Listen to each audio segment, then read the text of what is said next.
I'm Kelley Lavin, and I'm the publisher of Sarasota Magazine, and welcome you to this fascinating discussion this afternoon with Dr. Garland Glenn about restoring your brain health, reversing the symptoms of Alzheimer's and cognitive decline. Dr. Garland Glenn, DC, is the founder and director of the Carroll Institute. He is an international speaker with a global patient base. He is certified both in reversing cognitive decline and functional neurology. Dr. Glenn is a graduate of Baylor University and the National University of Health Sciences. He received his neurology training at the Carroll Institute in Amsterdam. He is a member on the International Board of Functional Neurology, and he's a longtime resident here in Sarasota. So, Dr. Glenn, let's get started. What causes cognitive decline, including Alzheimer's? That's a good question. And before I do that, I want to thank you, Kelley, and the magazine for putting this together. This is great. Over the last 25 years, and this has been spearheaded by a Dr. Dale Bredesen, who runs the Buck Institute of Aging at UCLA, they have discovered 36 different things or conditions that do what we call drive cognitive decline. That's the word that we use. It drives the process. And we call these are the root causes. That's what we call them, or sometimes we affectionately refer to them as the roof with 36 holes. And these include a lot of different things, all the way from diabetes, toxic exposures like pesticides and molds and things like that, to even trauma. And we actually put them into 6 different categories. And we'll show you those categories right here. Tom will put that up. Thank you, Tom. We break these 36 different things into these groups. The first group is inflammation. And inflammation, that sounds a little vague at first, but inflammation is what happens anytime tissue gets damaged. And it doesn't matter if it's when you sprain your ankle or you get bitten by a mosquito. That is an inflammatory process.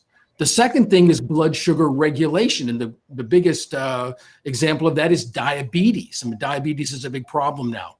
The next thing are hormonal and nutritional deficiencies. And these are especially prevalent as we age. The next group of things is what we call toxins. And toxins can be all types of heavy metals, like lead, aluminum, stuff like that, all the way to pesticides and mold. The next category is vascular. And this, we often think of this in terms of stroke. Stroke is when you lose oxygen to your brain. But you can also have very slow oxygen deficit over the years. And then the last group is what we call trauma. And trauma could be everything from hitting your head on the windshield in a car accident to repetitive injury playing football when you were in high school. All of these things combine together to drive what we call cognitive decline or the various forms of dementia. So which ones of these do you see the most in your office, in your practice? What we see most is a combination of inflammation and blood sugar regulation. There's lots, and all of these things, they overlap to a certain degree. But the main thing that causes inflammation is the high carbohydrate diets that we've eaten for the last 60 years or so. And of course, high carbohydrate diets is what has driven the epidemic of diabetes. Now close to 40% of Americans are diabetic. So those are the 2 things that we see the most. Well, boy, I think all of us, as we think back on our diet and what actually was promoted to us to eat, yes, in this age group as a younger child. So, gosh. So what are some of the first signs of cognitive decline? And at what age do they begin to appear? All right. These are things that a lot of times we've sort of been told as we've grown up that these are just, not important, don't worry about them. But the first thing that we typically see is something called mental fog, or some people call it brain fog. When I was in school in the middle 80s, we didn't even have a word brain fog. But brain fog is actually one of the very earliest signs that something's going on that shouldn't be. The next thing is mental fatigue. Mental fatigue is when you can't do something for as long as you used to, like read or drive or something like that. You just can't do it for as long. Decreased sharpness and recall speed. You're just not quite as sharp as you were. Nobody keeps a checkbook anymore, but that'd be a great example of being sharp. Forgetting words, faces, names, those are all a little bit different.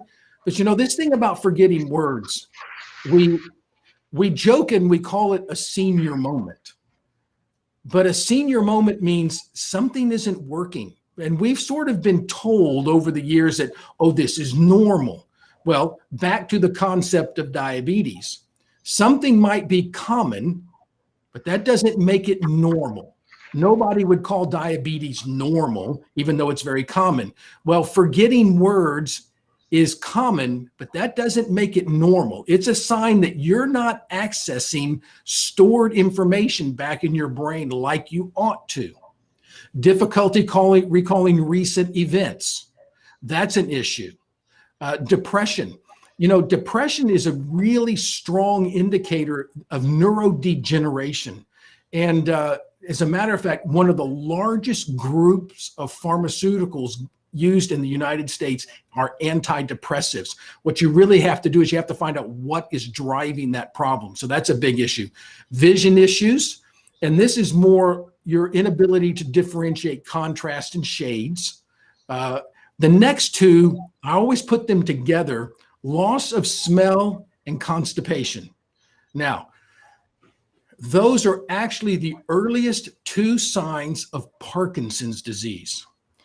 Constipation is another thing that is very, very common. As a matter of fact, I see it in more people than I don't. When you're not going every day, your brain and your gut are not talking to each other like they should.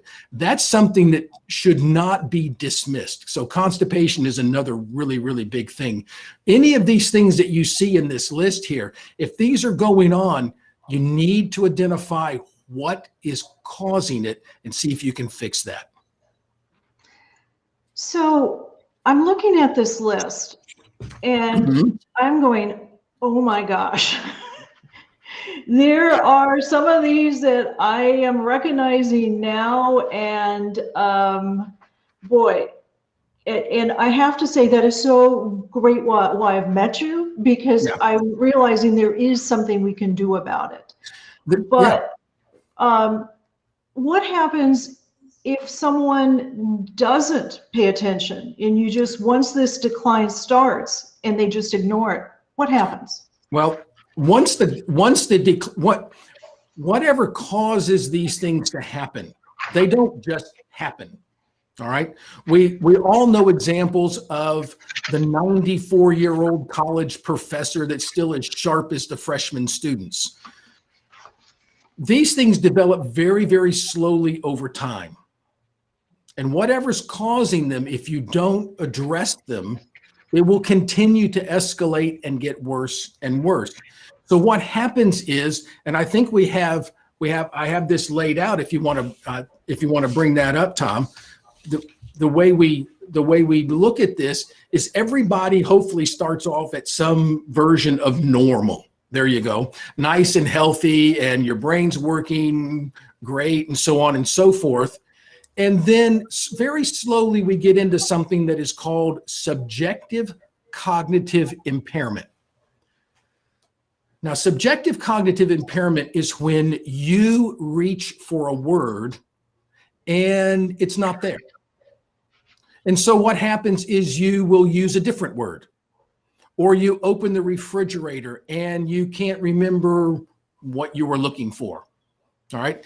This is when you can recognize you're starting to slip a little bit, but people who know you well, spouse, your kids, your best friend, whatever, people who know you very well, they don't see anything yet. So you're recognizing it, but they're not. The dangerous thing here is the more educated you are, the farther you can slip into this subjective cognitive impairment before it starts to become noticeable. All right. Subjective cognitive impairment can sometimes last anywhere from as long as 10 to 20 years before you move into this middle stage called mild cognitive impairment. Mild cognitive impairment is when people who know you well, your spouse, let's say, they start to see you're slipping. But somebody you might meet casually at a party or a gathering of some kind or at the store or whatever, they wouldn't know. They think that's just your personality. Mild cognitive impairment, you're progressing pretty quickly down the slope towards the early stages of Alzheimer's or another type of dementia. By the time somebody who doesn't know you can tell that you're slipping, you're already into the early stages of Alzheimer's. So if you meet somebody and you can tell they're not mentally sharp like they should be or whatever, by the time they get there, they're in a lot of trouble already at that point.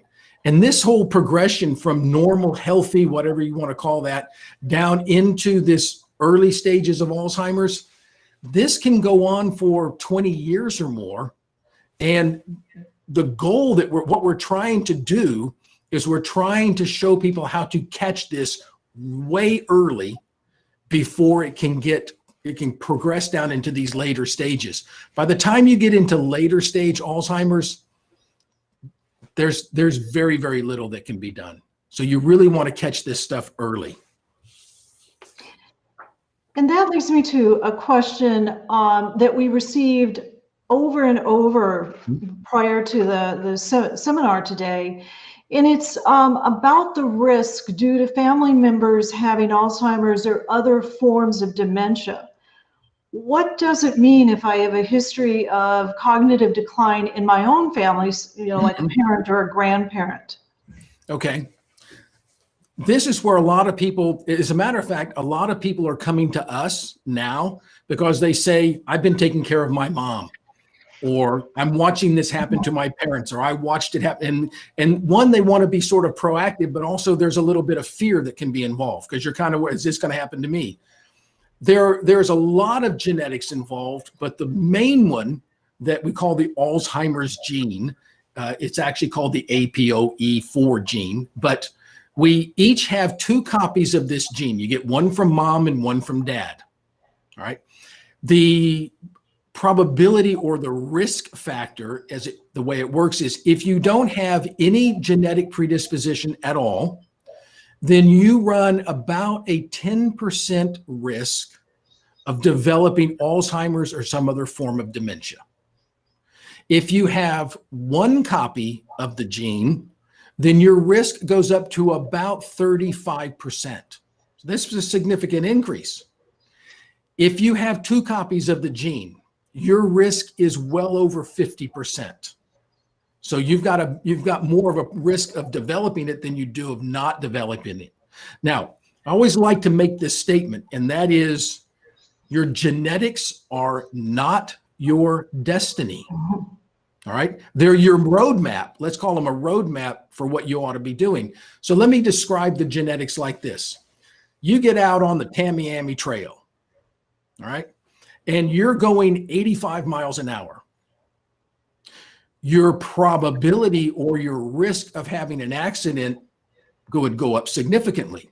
It doesn't mean you will have an accident, but your risk of having an accident goes up a lot. If you get out there and drive 45, other than getting people ticked off at you, that doesn't mean that you won't have an accident, but your risk would go way down. All right. So we look at the genetics and we say, what is your risk? And I try to use that. This is not something that should strike fear. It's something that should motivate people. If you have Alzheimer's in the family, the motivation for being proactive as early on as you possibly can should go way up. That's the way I look. That's the way we look at the DNA and the risk factors. Now, not every cognitive disease or condition has a gene. So for example, some Parkinson's are not genetic. That's true. So not everybody should strike fear. You just need to be educated. You need to understand. Good point. Yes. As a matter of fact, dementia is sort of the umbrella under which all forms of cognitive decline exist. So you mentioned Parkinson's. Parkinson's is a form of neurodegeneration or cognitive decline. It has very specific symptoms that you see. But by the way, by the time somebody develops the tremor that you see in Parkinson's, the degeneration of that part of the brain, it's called the basal ganglia. But the degeneration of that part of the brain has been going on for at least 20 years. And so, but we now have ways to pick this up a lot earlier. And I think we're going to talk about that in a little bit. Well, let's find out. So if I'm beginning to experience brain fog, which I think a lot of us are going, oh, that's just the COVID problem right now. But walk me through the process. When I come to you, what happens, what first happens, and then go through the steps. All right. So when somebody comes in to see us, well, first of all, people come to see us because they want to be proactive and do something, or something's going on and they're looking for help. So the very first thing we start off with is a very detailed questionnaire. And as a matter of fact, we probably ask more questions than most people have ever been asked before. The more that we know about you, the better we can find out what is uniquely going on with you. The next thing that we do in the office is we do a computerized test. We have several places here in the office set up to do this test, and they've run well over 10 million tests like this. So we have a great database to draw from. But we do a computerized test. It's called a CNS, or central nervous system vital signs. So we all know about our vital signs. You go to the doctor and he checks your blood pressure and your temperature and your pulse rate. Those are your vital signs. So what we do is we have a test that can tell us what your central nervous system or your brain's vital signs are, and we can tell how well your brain is working. So I use this example. It's like if you go to check out a car, you need to drive. You want to drive the car. You want to see if it runs properly, if the transmission shifts, if the air conditioning works. You want to see how all the different systems function. We're able to do that with this test. It takes about 30 minutes. And it's non-invasive. We don't poke you with anything or stick you with needles or anything like that. Once we get that data, then we sit down and we have a very thorough consultation. We sit and talk. Unfortunately, most doctors don't talk to their patients anymore. But what we do is we sit down and talk about what is happening with you. How long have you noticed this? Did anything trigger it, like trauma, or let's say general anesthesia or something like that, or a big stress event? Stress can trigger this stuff. That's a big thing. So we do a very thorough consultation, get an idea of what is driving this process. And if we see things that are going on, then what we can do is we can run this very new type of MRI called a volumetric MRI. This is very, very new stuff. With a volumetric MRI, we can actually see what parts of the brain are shrinking years before they're symptomatic. And when we can see what parts of the brain are shrinking, we know from experience and from the science of doing this, the different kinds of things that affect different parts of the brain. So then we know where to go looking for those root causes that we talked about before. When we find the root causes, we have access to some brand new, and I mean brand new, like as in just this year, brand new DNA testing, where we're able to find out what genetic factors are going on that could be causing you to be vulnerable to whatever is driving that root cause. So when somebody comes to see us, we do a very thorough questionnaire. We do a computerized test right here in the office, takes about 30 minutes. We do a consult. If it's warranted, then what we do is we go farther and we look at MRIs and things like that, look at labs. That's what we do. So it all starts with a good, thorough conversation. Yes. And that leads me to my next question. What is the difference between what you do and, say, a neurologist? All right. Neurologists are trained to treat symptoms with pharmaceuticals. And one of my best friends from Baylor, we actually officed together for a while. He's a medical neurologist. He is exceptionally good at what he does. All right. The fastest growing segment in medicine right now is a brand new sort of specialty, if you will, called functional medicine. And functional medicine focuses on identifying the root causes for whatever it is that's going on. Now, in our case, we're looking at cognitive issues, but let's say you had digestive problems, or you had thyroid problems, or something like that. You want to, if you can find out what's causing the problem, then you can go fix the cause. And fixing the cause in the long run is far better than trying to manage the symptoms. All right. The use of pharmaceuticals and drugs is great for managing symptoms in certain cases, but it doesn't normally get to the root cause and correct that. What we're wanting to do here in functional neurology is we want to find out which one of those root causes or groups of them are giving you your issue. And one of the things that we know is that by the time a person gets to that mild cognitive impairment that we talked about, we go from subjective to mild into early stage dementia. By the time a person gets to that mild cognitive impairment, they've got at least 10 or more of those root causes going on. And that's the key, is finding the root cause rather than trying to manage the symptoms. So that's the difference between functional neurology and traditional neurology. So essentially you can, and let's just say if you have a bad diet, or you're in a very stressful situation that is more of a chronic. I mean, when you mention stress, it seems like you're talking about not the momentary stress that you're angry at somebody who made a crazy left turn in front of you or something, but you're talking about more long-term stressful situations. Is that right? Yeah, and actually, I'm glad you brought that up. This has just recently been published, and I found out about it from a colleague of mine, Dr. Karazian, and that is when you get upset with somebody, whether it's your spouse or that jerk that just cut you off, right? And we all have that happen sometimes. There is an inflammatory response called interleukin-6 that goes on in your brain. If you get upset with somebody, those inflammatory markers can go up for as long as 3 days. Wow. Yes. And so if you take a major stressor, such as moving house, losing a loved one, getting married. I always tell people, building a house is stressful. Having your house burned down is stressful. Stress doesn't know if it's good or bad. It just is. And stress, the whole thing with our lockdown and everything has caused a lot of stress. And I've actually seen that as a trigger for a number of people.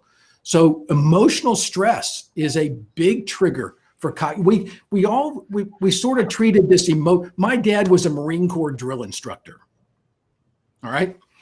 And stress was one of those things in my family that was considered to be a character flaw. My dad, he's one of the, you got to be stressed. I'll give you something to be stressed about. And so, yeah, but stress is actually a big, big thing. By the way, I wanted to mention something. I lost 3 grandparents and my father-in-law to this. And I've got an uncle who played pro ball for the Colts when they were in Baltimore. He was a center. And you know what centers do on the football field? They snap ball, hit head. He's in his 70s. It's not good. So this is very real thing in my family. So that's, yeah. But no, stress is a big, big trigger for these things. So tell us about the programs that you offer for people who want to be proactive and prevent cognitive decline. Okay.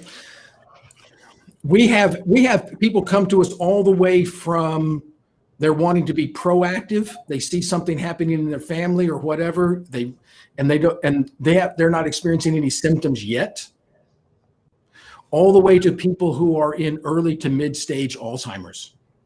So we have the whole spectrum of people that come to us. What we do depends on where you are and what is going on. But we have everything from, we run some basic labs, get some markers about where you are, look at your DNA, make lifestyle recommendations for you. Lifestyle, we sort of think of lifestyle as, oh, that's not a big deal. Well, what you eat is a big deal. How well do you sleep? You know, several people ask questions about sleep, and we'll talk about that in a minute. Sleep is very important.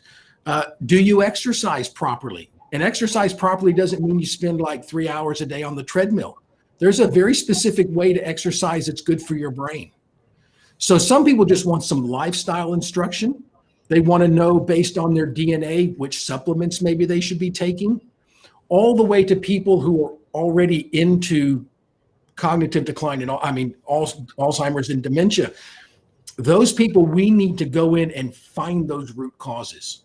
And we have very specialized lab testing. As a matter of fact, we have our own panels with LabCorp that we have designed over the years of research and stuff. We have our own LabCorp panels that are specifically designed to find the root causes that do this. So we have different programs, but at the end of the day, every program is tailored exactly to the person who's needing the help and what they need. And we back that up with labs and things. So there's no cookie cutter program. Anytime somebody tries to give you a cookie cutter program, you need to run as fast as you can. And because this is a very, very individual situation. So do people come with their partners, their spouses, their partners, perhaps even a caregiver? Yeah, it's especially important the farther into the progression people are. I always tell people, I can find out more from your spouse than I can from you. I will ask a guy, how do you sleep? I sleep fine. She'll go, no, you don't. You're up all night. You can't sleep. You're going, you're waking everybody up. I find out more from the spouse or the caregiver than I often do from the patient. But because of the nature of this problem, we always like to have people come with somebody who knows them well, whether it's a spouse or a caregiver, or, a lot of times we have a lot of retired people who've come to Florida and their kids will come down and they'll bring mom in. And then actually every time we have a visit, we get the kids are our age. But we get them on the phone. I'm still a kid. I hate when that happens. Their kids are our age. Yes. But we get them on the phone. In other words, your support group is very important in this. Very important. Really is. Do you have some stories? I mean, you just shared one, but do you have some stories about any of your cases that you can share? I have one. I have a number of them, but I have one that is really special to me. This woman, she's in her 90s, and we have a little clip, but don't show it yet because I want to introduce it first. This woman is in her 90s. When she came to us, she was basically wheelchair bound. She was early stage Alzheimer's, diagnosed. Okay, she had already gotten a diagnosis of Alzheimer's. She has 2 sons that live in Colorado, a daughter that lives in Chicago. She had gotten to the point where she couldn't even hold a conversation with them on the phone. All right. So her support person brought her in. We figured out what was going on. We started addressing those root causes and getting them fixed. And actually we have a little clip here of her dancing. When growing up, she loved to dance. And so I think, have we got that?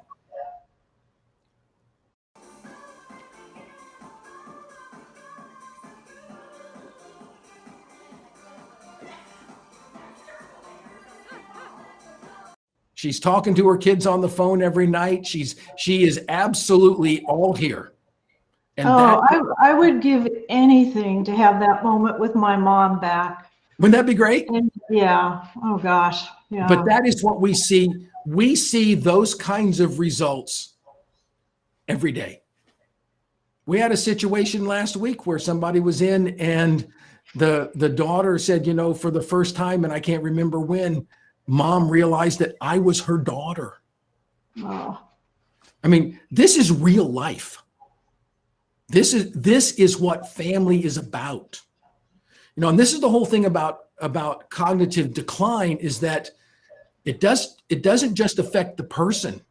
It affects the whole family. That's the big tragedy in this. So. Well, and it speaks to why get help. Mm-hmm. Because it affects the whole family. And I know there are a lot of people out there, and a lot of people that I work with, and, you know, obviously in the age group, that you've had a parent decline, and mm-hmm. It's heartbreaking, but now realizing that it also has an impact on your own mental and cognitive. It does. Conditions. So, wow. Yeah, it really does. We received a lot of questions about the importance of sleep. Can you elaborate on that? Yeah. You know, this is one of those things that a lot of times, especially growing up, we almost look at, I can get by on only 4 hours of sleep as some sort of a badge or a virtue. Yeah. Sleep is so important. Sleep, well, first of all, several things happen during sleep. One of the things that happens during the sleep is you actually convert short-term memory. Short-term memory, what we call working memory, happens in the front of your brain. So working memory is when you look at something and then write the phone number down. Okay. When you sleep, you convert working memory into longer-term memory.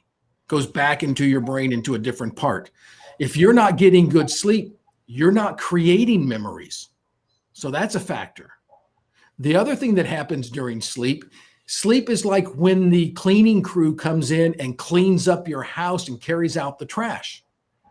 And your body every day, the process of metabolism is always producing byproducts of waste and things that need to be gathered up and gotten rid of. And you do that when you sleep. Now there's two things that you need to look at when it comes to sleep. One is, how well do you fall asleep? You should be able to lie down at whatever reasonable time is for you. All right. And you should be able to fall asleep in 10, 15, no more than 20 minutes. If you're not falling asleep easily, something is going on with your cortisol and melatonin. The other thing is you should be able to sleep through the night. Now, as we get older, we often need to go more often. All right.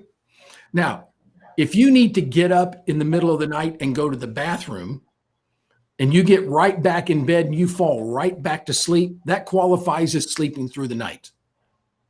But if you get up and go to the bathroom, you get back in bed and you lay there for an hour and a half before you can fall back to sleep, that's something called reactive hypoglycemia, which is actually sort of the reverse of diabetes and is just as damaging on the brain as diabetes is.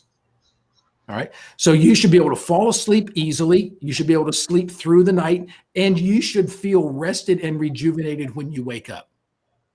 Otherwise, we need to find out why you aren't. And if we find out why you aren't, then we'll fix it.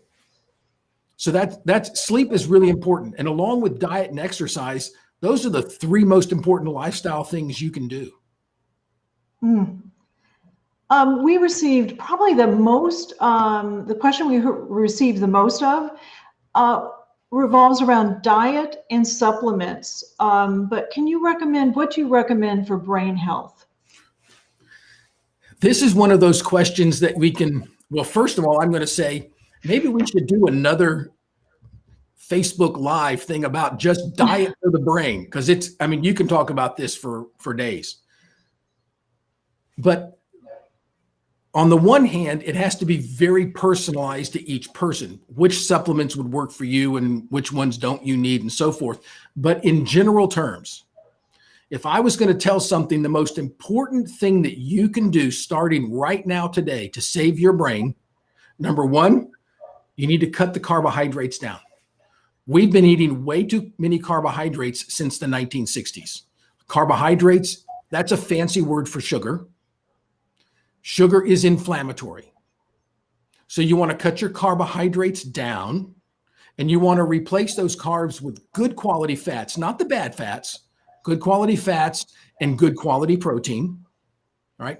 The other thing, and this is becoming more and more prevalent as the years go by, is the avoidance of gluten. Now, I know I may have just stepped on a few toes, but I can tell you, I developed a gluten problem 8 years ago. And I, nor most of my colleagues, really even knew what it was. But gluten, especially gluten was hybridized. Wheat was hybridized in the late 60s by a fellow named Norman Borland at the Texas A&M University. When they changed it, it changed the protein structure. New gluten, it's not the amber waves of grain that we sang about as kids. Wheat fields now are about 18 inches to 2 feet tall. They're not 5, 6 feet tall like they used to be. The new gluten damages the intestinal lining and creates an inflammatory response. Now, in the last few years, we have come to find out that when you damage that intestinal lining, you get this thing called a leaky gut. The problem with leaky gut is the chemicals that cause that. The main one is something called zonulin. Zonulin will actually go up and damage your blood-brain barrier, and it will allow things into the brain that aren't supposed to be there. And so what we're finding is that gluten avoidance is one of the most important things you can do to save your brain. So what you would do is cut the carbohydrates down and eliminate the gluten from your diet. Two most important things that you could do with that. Beyond that, it really becomes more of what is right for you. There's no supplement that is right for everyone. Example, I had a fellow in last week. This guy, he plays probably 2 hours of tennis every day. One of the greatest tans I've ever seen. His vitamin D level was low, and I'm thinking, how can your vitamin D be low? You're outside every day. We ran his DNA. He has a SNP of a gene. A SNP is called, it's a little bit of a gene that prevents his body from being able to turn sunshine into vitamin D. That's why you have to treat every person as the individual that they are. And in the short time we have left, one of the questions is, what's the difference between dementia and Alzheimer's? That's a really good question, because a lot of people don't know. Dementia, I call it, dementia is sort of an umbrella under which all forms of cognitive decline exist. That could be Alzheimer's. Alzheimer's is characterized by the amyloid plaquing. But there are other types. There's frontotemporal dementia. That's when people's personality changes. They actually become different people. There's Lewy body dementia, and that's the type when people have vivid, powerful hallucinations, right? There's vascular dementia. That's when you're having little minor strokes. You're getting blood and oxygen lost to the brain. Parkinson's is a form of dementia. So you have all of these different things are forms of dementia. So Alzheimer's is a form of dementia. That's the way that goes. Well, this has been so enlightening, and I know we have just scratched the surface. Mm-hmm. What I'm walking away with is that genetics are not my destiny. So, that's right. And I can act on this, but as you've got me kind of thinking, as I wander around or look into the refrigerator and actually can't remember what I went there for, Mm-hmm. I probably need to, not probably, I need to come see you. You do. Yeah. I didn't mean it that way. I mean, I would love for you to come see me. No, but it is that idea of discovery, and that is the first step. Is when you after you decide and look at Dr. Carroll's website, which we'll put on the screen, you'll set up what they call a discovery call. And right. I think this is just priceless in taking out that fear factor, because this can be so fearful, but yet you've given us hope that there are things that we can do now to improve the quality of our lives and the quality of people who we love and take care of us, or our friends. Mm-hmm. So again, go to the Carroll Institute, the carrollinstitute.com. It's on the screen, and set up a call, and you can get a Reclaim Your Brain 10-day video series free. And I have watched it, and I'll tell you, this was possibly the best 10 days I have spent, because it does show that there is hope. There is hope. Great. There sure is. Dr. Glenn, thank you very much. Thank you.